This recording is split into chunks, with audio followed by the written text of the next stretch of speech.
વાત કરીએ તો હવે કોંગ્રેસ સામે તેના જો નેતાનો બળાપો ગુજરાત કોંગ્રેસના પ્રવક્તા અમિત નાયકનું દર્દ છલકાયું છે।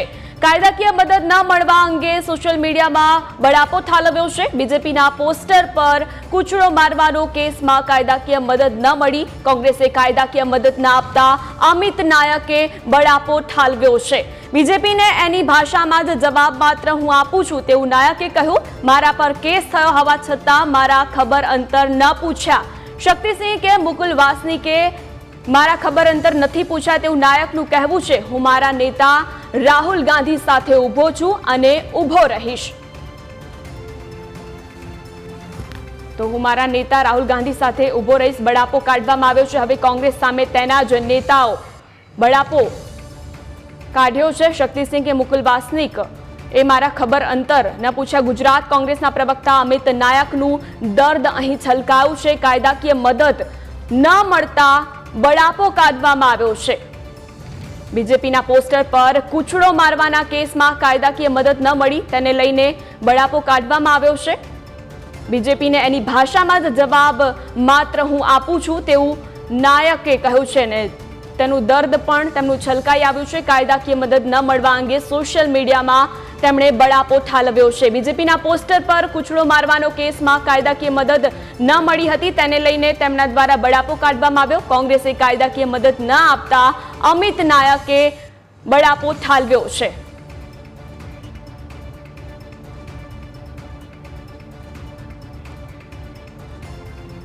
આપણી સાથે ઇનપુટ એડિટર મયુર માકડિયા જોડાઈ ચૂક્યા છે। મયુર, શું વધુ જાણકારી?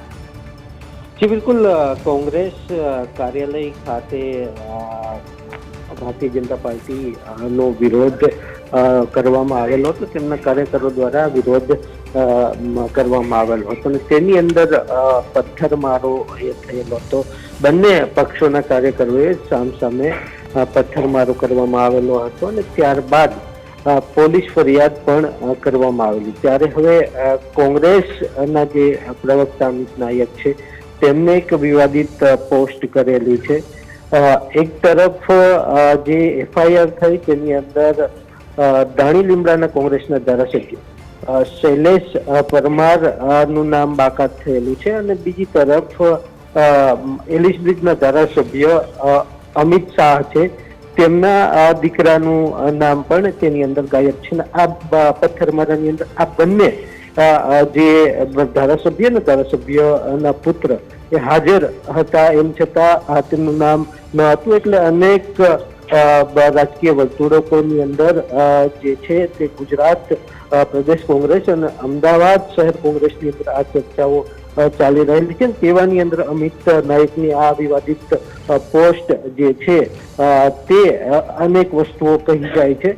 સાથે જ તેમણે એ પણ ઉલ્લેખ કરેલો છે કે તેમના પ્રદેશ અધ્યક્ષ શક્તિસિંહ ગોહિલે પણ તેમને ખબર અંતર નથી પૂછેલા। તે ઉપરાંત શહેરના જે નેતાઓ છે તેમને પણ આ મામલે તેમને સાથે કોઈ ચર્ચા નથી કરેલી, પરંતુ તેમના નેતા રાહુલ ગાંધી માટે તે કામ કરે છે તે પ્રકારની વિવાદિત પોસ્ટ તેમને કરેલી હતી। ત્યારબાદ એ પોસ્ટ ડિલીટ પણ કરી નાખી છે।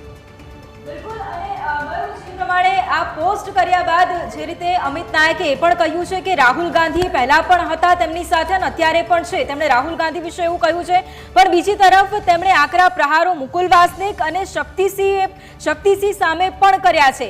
એટલે શું અહીંયા કોંગ્રેસમાં હવે અંદરો અંદર ખટરાગ જે શરૂ થયો છે, એટલે શું આ અંદરો અંદર ખટરાગની આ શરૂઆત થઈ રહી છે તેવું કહી શકાય? જી બિલકુલ, જે રીતે અમિત નાયકે આ જે પોસ્ટ કરેલી છે તો તેમના પ્રદેશ ના જે પ્રભારી છે તેમની સામે પણ સીધી આંગળી કરેલી છે અને તેમના પ્રદેશ અધ્યક્ષ શક્તિસિંહ ગોહિલ સામે પણ જે કાર્યકરો જે છે પ્રદેશ અધ્યક્ષ કે પ્રદેશ પ્રભારી માટે સમાન હોય છે અને ત્યારે જ્યારે કાર્યકર અને ભેદભાવ અનુભવે છે ત્યારે આ પ્રકારે જે છે તે પોતાની લાગણી વ્યક્ત કરતું હોય છે। ત્યારે અમિત નાયક જે છે તે પોતે મીડિયા સાથે સંકળાયેલા છે, પ્રવક્તા છે, તો જે સોશિયલ મીડિયા પ્લેટફોર્મ છે તેના ઉપર તેને પોતાની ભાવનાઓ જે છે તે વ્યક્ત કરે છે। બિલકુલ અને મયુર સાથે જ હવે જે પ્રમાણે અમિત નાયકે પોતાનો બળાપો કાઢ્યો છે તો શું આગામી સમયની અંદર, કારણ કે રાહુલ ગાંધી હમણાં ગુજરાત આવ્યા ત્યારે તેમણે એ સાબરમતી જેલમાં જે કાર્યકર્તાઓ જેલમાં બંધ છે તેના વિશે પણ તેમણે વાતચીત કરી, એટલે શું અમિત નાયકને એ પણ આશા છે કે કદાચ તેઓ તેમની વાત સાંભળી શકે, કારણ કે રાહુલ ગાંધીના આવ્યા પછી તેમણે આ મુદ્દો ઉઠાવ્યો છે? બિલકુલ, રાહુલ ગાંધી હવે ગુજરાતની અંદર સક્રિય થયેલા છે. ગુજરાતની રાજનીતિની અંદર ગુજરાત પ્રદેશમાં કોંગ્રેસને મજબૂત કરવા માંગે છે. ત્યારે અમિત નાયકે જે રીતે આ પોસ્ટ કરેલ છે, હિન્દીમાં જ પોસ્ટ કરેલી છે, એટલે કે રાષ્ટ્રીય નેતૃત્વ છે તેની નજર આ જે સમગ્ર મામલો છે તેની ઉપર જાય અને અહીં જે ભાજપ કોંગ્રેસની સાઠગાંઠ છે તેના ઉપર પણ તેમને ધ્યાન કેન્દ્રિત કરેલું છે. એટલે ચોક્કસ હાઈકમાન્ડ સુધી આ વાત પહોંચે તે માટે અમિત નાયક દ્વારા જે આ પોસ્ટ છે તે કરવામાં આવે છે. બિલકુલ, આભાર મયુર જોડાવા માટે. તો જે પ્રમાણે અમિત નાયક કે જેમણે આ પોસ્ટ કરીને પોતાનો જે દર્દ છે તે ઠાલવ્યું છે, અમિત નાયકે પોતાનો બળાપો ઠાલવ્યો છે.